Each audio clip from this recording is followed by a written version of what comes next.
Welcome to The Explainer. Today, we're going to dive into a really powerful framework for mastering the one thing that's, well, always with us, our own mind. This is all about shifting from a life of knee-jerk reactions to a life of calm, conscious choice. So let me just start by asking you a question. Seriously, think about your day so far. How many times did you act on impulse? How often did you feel like you were just, reacting to whatever the world threw at you instead of really choosing how to respond? If that sounds even a little bit familiar, don't worry, you are definitely not alone.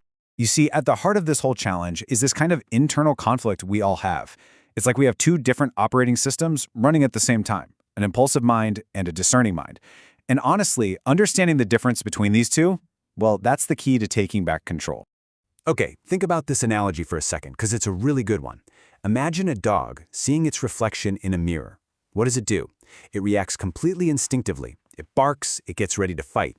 But a human looks in that same mirror and has this moment of self-awareness. Oh, that's me. See, our impulsive mind is the dog, just reacting to everything automatically. But our discerning mind, that's the human, the one that's capable of turning its focus inward and actually making a choice. So the big question is, how do we train that discerning mind, the human in the mirror, to take the lead? Well, that's where this simple, really elegant framework comes into play. Look, the secret here isn't just about wishing you had more self-control. That never works. It's about having a structured, repeatable process that you can use to actually build it, a framework that gives us the power to choose our response in any given moment. And here it is. It's called the SILENT framework. It's an acronym, a mnemonic, designed to guide you through a practice that can fundamentally change your relationship with your own thoughts. It helps you find that quiet space, that pause, between a stimulus and your response. All right, so how does this thing actually work, in the real world? Let's break the framework down letter by letter and really see how each step builds on the one before it. Okay, first up, the journey begins with S, and S stands for still. The very first step is just to still that restless mind, to quiet down that constant mental chatter that drives so many of our impulsive actions. So how do you do that? Well, it's not by fighting your thoughts. It's actually by grounding yourself in your body. It's as simple as becoming aware of your physical posture, your position in the room right now. This simple act brings your mind's focus inward, and it leads to this profound realization. You are the observer of your thoughts, not the thoughts themselves. There's a difference. Okay, so once you've found that little bit of stillness, that quiet, we move on to I.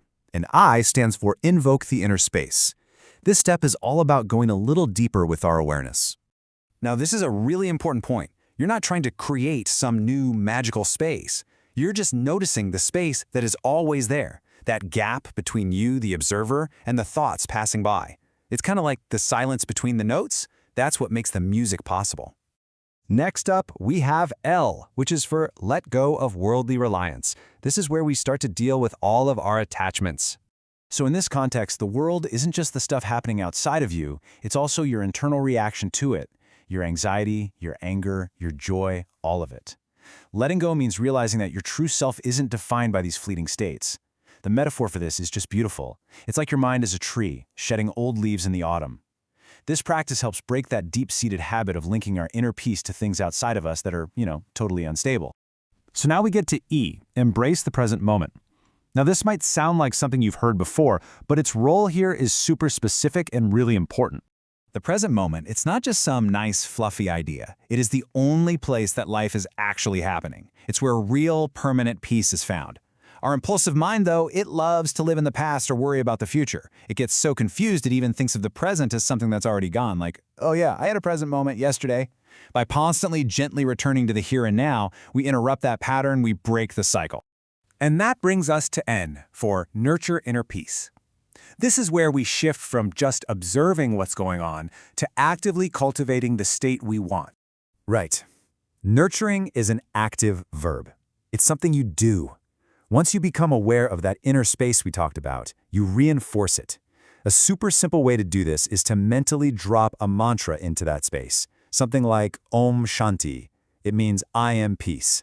And notice the wording there. It's not I feel peaceful. It's a declaration, I am peace.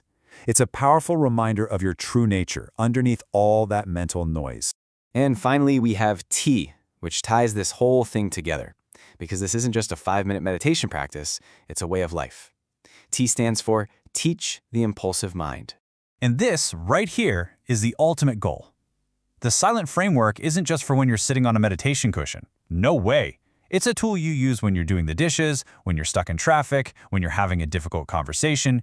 In every single moment, you are gently, patiently training your impulsive mind, teaching it over and over again to choose peace over chaos, to choose awareness over reaction. Okay, so what's the big idea? The core philosophy that makes this entire framework so powerful? Well, it's a fundamental shift in how you see yourself in relation to your own thoughts.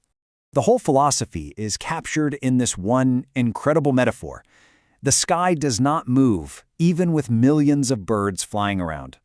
Just let that sink in for a second. The sky itself is constant. It's still. It doesn't matter what passes through it. This is the core idea right here. You are the sky, that vast, unchanging, aware presence. And your thoughts, your feelings, your urges, they're just the birds flying through. They are temporary events happening within you, but they are not you. Getting this, really understanding the separation, that's the key to freedom. So how do we take this profound idea and actually turn it into a daily habit? Let's walk through a super simple, actionable ritual you can do every morning. You can start every single day with this simple 3-step ritual. First, you set a sacred intention. The traditional term is a mangalachara, but just think of it like laying out a welcome mat for peace in your mind. Second, use that Om Shanti mantra to remind yourself of your true nature. I am peace. And third, you reinforce a positive outward focus with a phrase like Sarva Bhavantu Sukhina, which basically just means may all be happy. It sets this calm, kind foundation for your whole day. And remember, this little morning ritual isn't the end goal in itself. The real aim, the whole point, is to carry this awareness with you, to integrate this state of calm, conscious choice into every single moment of your day. So I'm going to leave you with this thought. In just a few minutes, maybe even a few seconds, your impulsive mind is going to speak up. It's going to pop up with a thought, an urge, a reaction. The question is no longer if it will happen, because it will. The real question, the one you now have the power to answer, is what are you going to teach it?